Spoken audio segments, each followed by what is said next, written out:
Hello everyone, this is Raven from Raven Comics, and today we'll see a story where we witness the end of Bruce Wayne. This will be a different kind of tale, no punches, no villains, just a good ending for Bruce Wayne. We begin many years ago, in Batman's early days.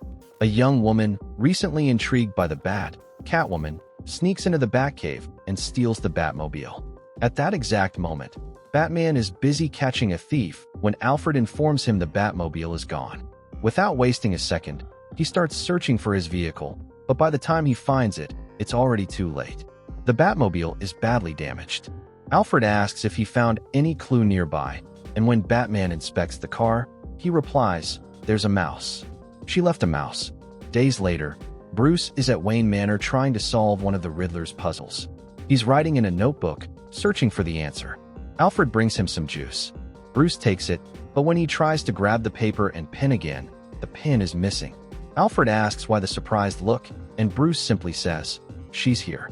Suddenly, he hears a meow behind him, and Bruce bolts like crazy. As he runs, he shouts, "I'll catch you. I swear I will." But Catwoman answers, "No, you won't. And you know what? After what I did to your car, I wanted to be nice, so I called the police the moment I broke in here. They should be outside by now, but even then, they won't catch me. And don't act so surprised to see me, Bruce Wayne." Catwoman leaps straight out the window toward the police, but just as she predicted, they fail to catch her. Bruce watches from his window, confused and annoyed. Later, as he walks through the hallways, he finds another mouse. Once again, a few days pass. Batman is in the Batcave telling Alfred, "She's bypassed 3 of the alarms I've set, but this time the new one I installed picked her up. She's in the bedroom. I've locked all doors and windows. She won't escape this time." Alfred replies, "Please, sir, if she leaves another mouse again, ask her to leave some money to feed the damn thing." Batman heads upstairs and finds Catwoman raiding a safe in his room. She says, "You hid this safe well, but I still found it." Batman tells her, "You're trapped. Better surrender peacefully." Catwoman says, "Let's see what you've got in here." She pulls out a single pearl. "Just one? Why would you hide a single pearl in this safe?" Batman answers, "It was my mother's. She's dead." "Everyone knows that," Catwoman replies, "but I know it even better because I know how you feel.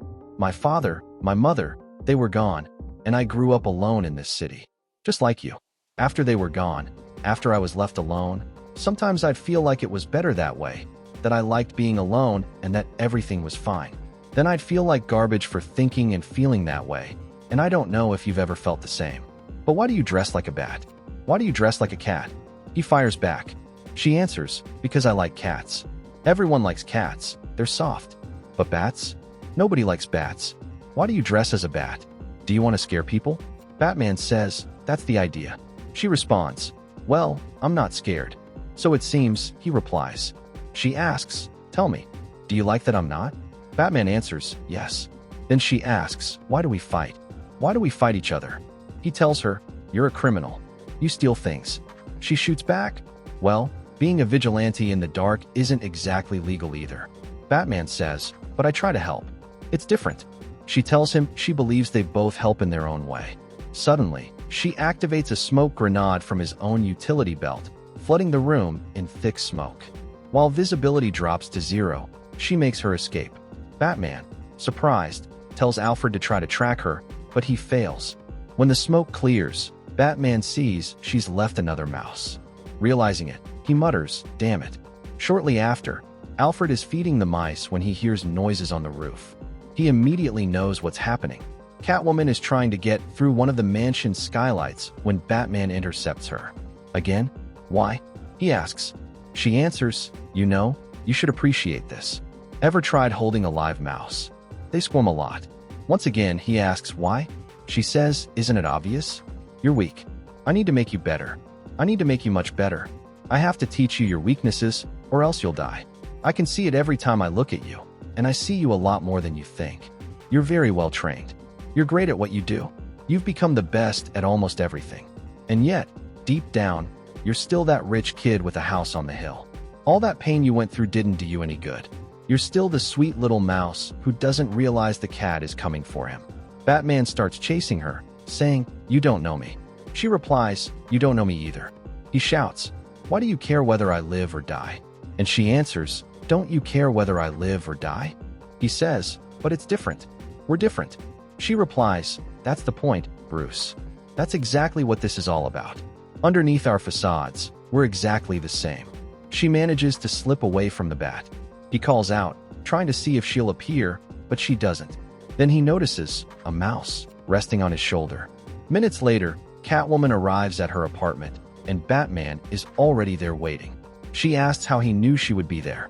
For Batman, it was easy, all thanks to the lead signature in the droppings of her mice, which matched the type of paint in this apartment. Impressive, it all came down to the droppings Selina's mice had left behind. "Yes," he says, "rodent poop." She pours herself a glass of wine and adds, "Fine. But I've been leaving you mice for a long time, which means you could have found my apartment long ago. Why did you let me get away?" He answers, "Because sometimes I like the fact that I'm alone. And I hate myself for that, too. You see me. I see you." She smiles, "I'm glad you understand. We're both orphans who see the weakness in the other. But now what do you want? Are you going to try to help me?" He takes her by the arm and says, "No, I don't want to help you." Then, he kisses her passionately. They embrace. She asks, "Do you remember the first time we met? Did you think we'd end up like this?" He replies, "I remember you on that boat when your mask came off. You are lovely." She says, "What? On the boat?" "No, Bruce, we didn't meet there.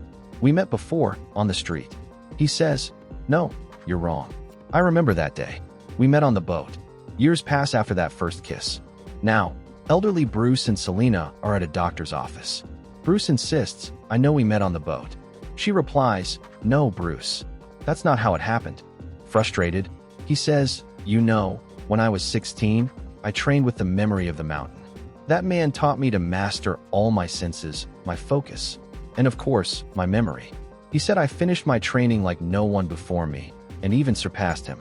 That's what he told me." Selina smiles faintly. "That's a nice story, Bat. But we met on the street."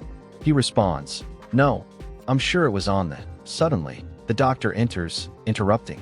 "All right, we have all the results. I'm afraid they're not good." Outside the office, walking along the sidewalk, Bruce continues telling her about his training with the memory of the mountain, and how, in his first years as a vigilante, he didn't even have money to buy a suit, because he had run away from home. Selina suddenly stops, breaking down in tears. He turns, asks if she's okay, and hugs her. She calms a little, and they keep walking as Bruce resumes his story. That night, we see Selina on a rooftop speaking with her daughter, Helena. Helena says, "Mom, I spoke to Zatanna.